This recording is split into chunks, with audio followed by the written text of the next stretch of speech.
flash d'information, Jean-Jacques Denis.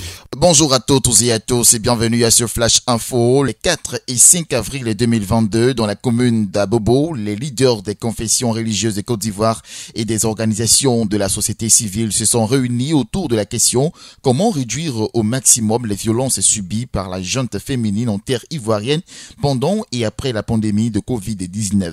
Initiée par la conférence des églises de toute l'Afrique, et cette tribune de réflexion ambitionne d'accélérer et renforcer l'action des responsables religieux pour faire avancer la lutte contre les violences basées sur le genre et plaider pour l'application des instruments juridiques liés au genre en Côte d'Ivoire. Désormais inscrite dans les textes de la Fédération évangélique de Côte d'Ivoire, en abrégé FECI, la première édition de la célébration de la Semaine de l'Unité des Églises évangéliques de Côte d'Ivoire s'est tenue du 27 mars 2022 au 3 avril 2022 sous le thème « Efforçons-nous de conserver l'unité de l'esprit » selon Éphésiens 4, verset 3. La solennelle cérémonie de clôture s'est déroulée le samedi 2 avril 2022 au Parc des Sports de Trashville en présence de nombreuses autorités administratives, politiques et ecclésiastiques. La FECI, par la voix de son président, le révérend Dr Boignon Siri Apollinaire, a fait savoir que cette célébration vient dire à haute voix que les églises évangéliques de Côte d'Ivoire sont unies. Le nouveau maire de Boisflé, département situé au centre-ouest de la Côte d'Ivoire, Azi Kofi Serge, a fait un accident de la circulation le mardi 5 avril 2022 entre 12h et 13h. On l'a appris hier de sources proches de la mairie. Les circonstances de cet accident qui a eu lieu au niveau d'Atengue dans le district d'Abidjan ne sont pas encore précisées. Néanmoins, selon nos sources, le maire se rendait à Boisflé à bord de son véhicule. Il a été évacué dans une clinique à Abidjan.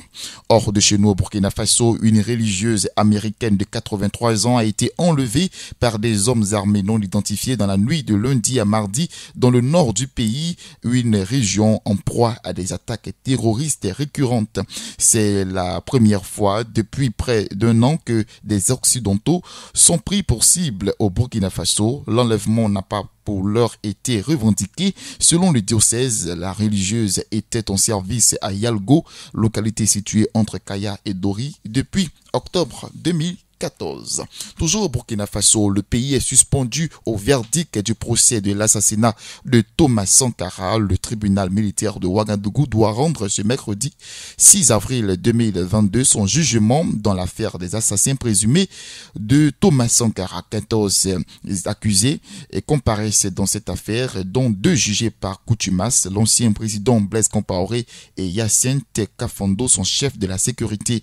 Ils sont accusés d'avoir participé à l'assassinat de l'ancien président burkinabé, père de la révolution, tué avec 12 de ses collaborateurs le 15 octobre 1987. Cela fait 35 ans que les proches des victimes et les burkinabés attendent cette décision de justice. Et on termine en sport. Le sport en Côte d'Ivoire est fortement dominé par les élections présidentielles de la Fédération ivoirienne de football. L'Assemblée générale extraordinaire de la FIF s'est tenue ce mardi 5 avril 2022 à Abidjan et a validé les propositions de la FIFA et de la CAF. Le nombre de parrainages des clubs et des groupements d'intérêt est désormais fixé à 400 catégorisations. L'Assemblée générale a indiqué que le dépôt des candidatures est prévu les 7, 8 et 9 avril 2022. La campagne électorale débutera le 16 avril 2022 et l'élection présidentielle de la FIF est fixée au 23 avril 2022. Fin de ce flash info.